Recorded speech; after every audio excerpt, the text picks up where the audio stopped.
Le avventure di Gigi, robot d'acciaio. Wow, Gigi si è fir.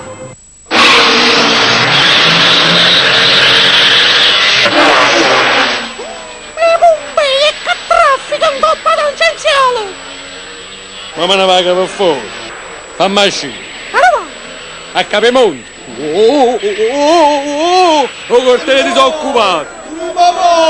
Uscì, era pombrella. Ve li fate, si in forno. Hai fatto buona non nasci.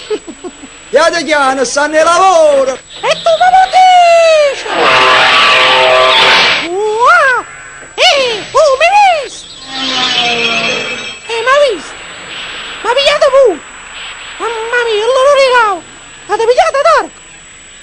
E allora corro a piedi. E sa perdere cagliolo con tutto il quartiere. La gente fa. Ma che questa macchina in cammina proprio?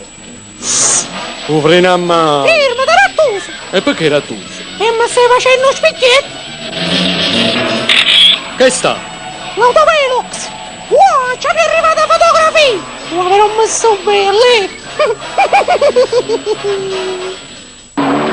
Un telefono. Gigi, hanno portato a parte d'ospedale. A dove? O CTO. Oh, CTO. Fammi pressa, vota a capo cavallo.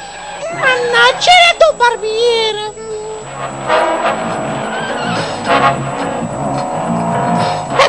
Peppere, sto correndo stamattina, Peppere. Magari non ci sta nessuno. Un che non è orario di visita. Papà, ma che recca? Papino. Chi è? Come sta? E come ci sta? Che non ci stanno un infermiere, non ci stanno un dottore. E per aspettare un lieto mi hanno chiuso qua dentro da 3 ore. Vuole o crema?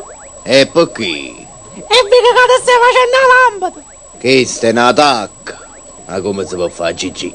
Sei sempre stato scemo. Papà, scusami, ma che ci scema, ma me ne sono tu. Adesso vendicami, vendica.